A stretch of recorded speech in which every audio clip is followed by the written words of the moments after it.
Lights, camera, action.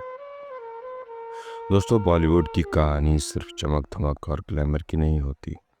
यह हर star का एक सफ़र होता है, स्ट्रगल से स्टारडम तक और फिर कभी कभी स्टारडम से वापस स्ट्रगल तक। आज की कहानी है एक ऐसे कलाकार की जो पहला देसी एक्शन हीरो था, जिसका डांस आज भी बॉलीवुड में छाया हुआ है और जिसका एक गाना भोली सूरत दिल के खोटे आज भी लोग शौक से सुनते हैं। दोस्तों, मैं हूं निक्षय मौर्य और आप सुन रहे हैं स्टारडम क्रॉनिकल्स का एक और खास एपिसोड, जिसमें आज हम बात करने वाले हैं भगवान दादा की। कैसे एक गरीब छोटे से बचपन से लेकर वो बॉलीवुड के शाइनिंग स्टार बने, कैसे राज कपूर की एक सलाह से उनकी तकदीर बदल गई और कैसे गलती उनके दिल पे एक उम्र का दुख बनकर छोड़ गई। ये कहानी सिर्फ एक सुपरस्टार की नहीं, एक इंसान की भी है। तो चलिए शुरू करते हैं।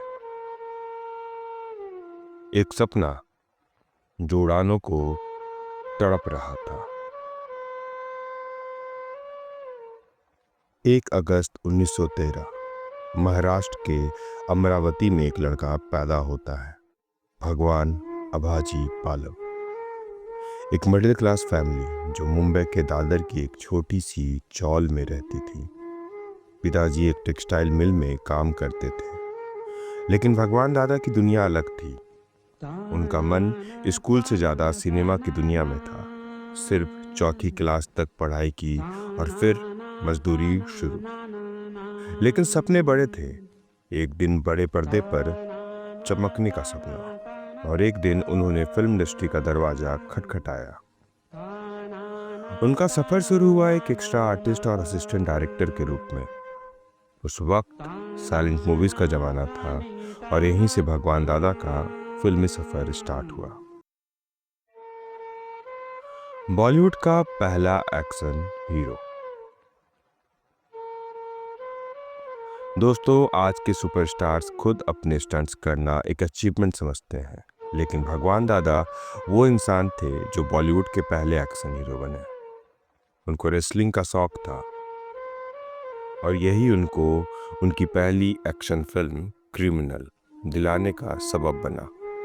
भगवान दादा हॉलीवुड के लेजेंड डॉगलस फेयरबैंक्स के फैन थे और उनसे प्रेरित होकर अपने स्टंट्स खुद करते थे। उनकी फाइट सीन्स इतने रियलिस्टिक होते थे कि राज कपूर ने उन्हें देसी डॉगलस तक कह दिया था। वो थप्पड़ जो भगवान दादा को जिंदगी भर याद रहा। लेकिन दोस्तों, एक इंसिडेंट ऐसा था जो भगवान दादा के दिल पे एक गहरा निशान छोड़ गया। एक फिल्म की शूटिंग के दौरान उनका एक सीन था जिसमें उन्हें एक्ट्रेस ललिता पवार को थप्पड़ मारना था, पर गलती से थप्पड़ इतना जोर से लग गया कि उनकी आंख की एक नर्व डैमेज हो गई और उनका चेहरा पैरालिसिस का शिकार हो गया।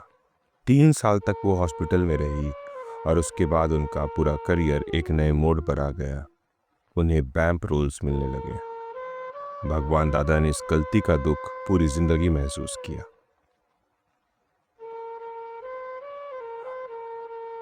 राज कपूर की सलाह, अलबेला का जन्म।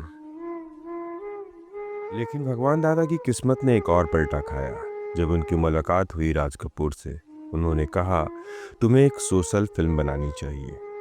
और वही हुआ।